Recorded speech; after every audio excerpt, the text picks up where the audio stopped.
tignan nyo yung investments, minus 10%. Okay. So, ibig sabihin, yung mga investors, mahina ang kumpiyansa nila sa Pilipinas kasi ayaw nila mag-invest eh.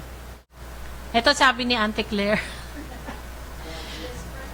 Yung date is January 2016. Sabi niya, okay pa naman ang investment climate.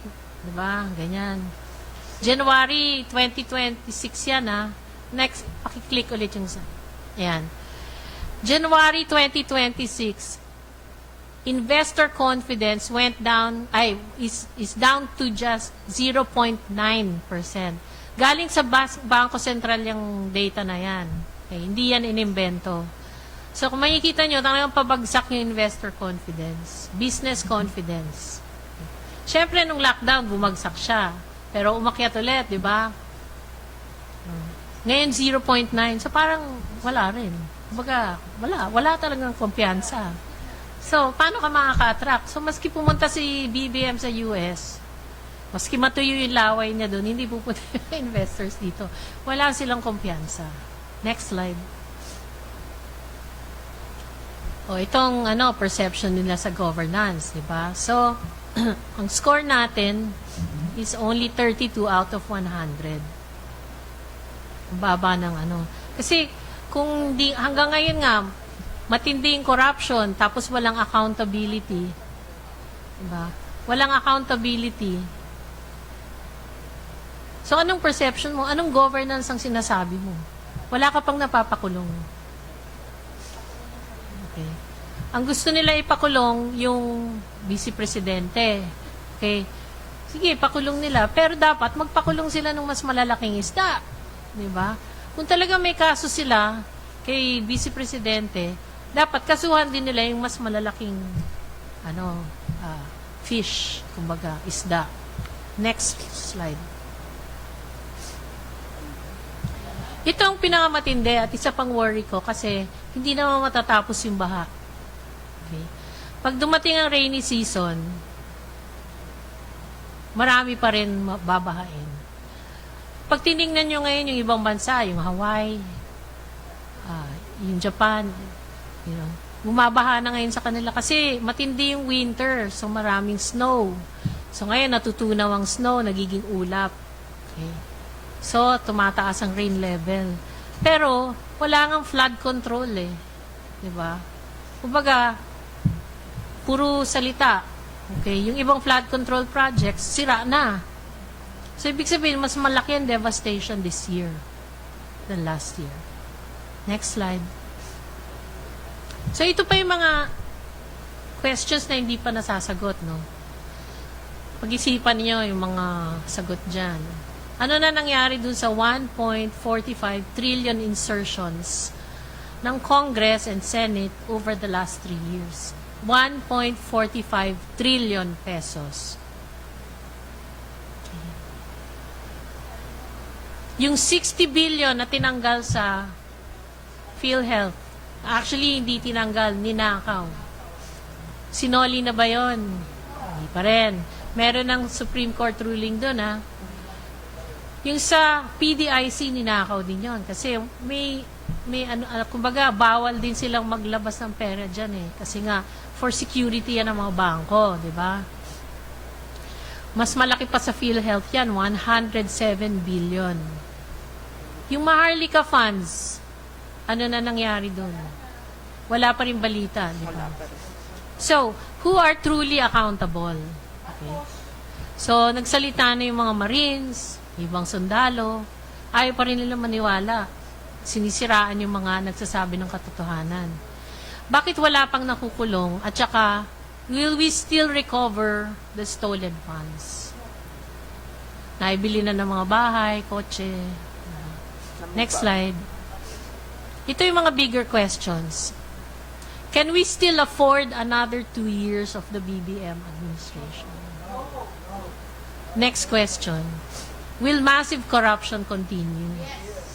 Next question. Will BBM and his cohorts give up his power behind the presidency? Sa tingin nyo, will we have a fair election? Kaya bakit kayo maasa sa 2028? So, yun ang tanong ko sa akin, parang tanong ko yan, kaya pa ba natin the next 2 years at saka aasa ba tayo sa 2028 kung alam natin that he is not willing to step down? Bakit ayaw niya mag-step down? Kasi pwede siya makulong, di ba? Next. Can one woman overcome and repair the massive damage being done to our economy? So, hindi kaya ng isang tao lang yan. Kailangan yung mandate ni kung sino man yung magiging presidente, no? Okay. Siyempre, most likely right now, dahil nga mataas ang approval rating niya, is vice president. Hindi na nga tayo attractive, eh, di ba? Kaya negative na yung investment flows. So, yung governance, yung corruption, kaya walang kumpiyansa yung ano, kasi ang alam ng mga investors, tataas lang yung cost of doing business.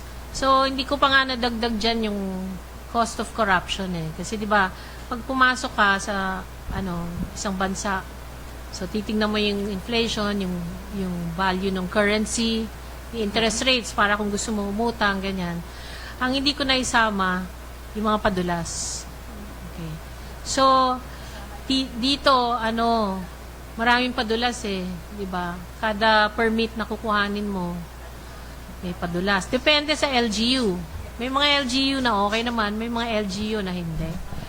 So kung ikaw businessman, alam mo yan. Okay. Matagal ako nagtrabaho sa business eh, di ba? So, alam ko yan.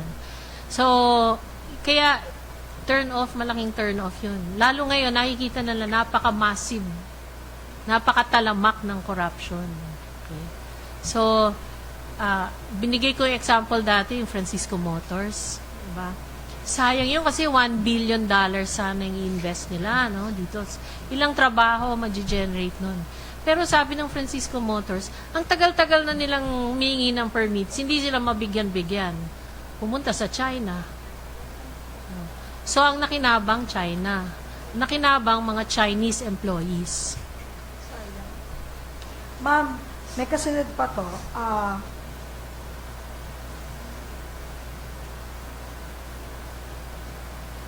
Do you believe the Philippine economy today is resilient? Resilient enough to withstand external shocks like a Middle East crisis? Or are there underlying vulnerabilities we need to urgently address, ma'am?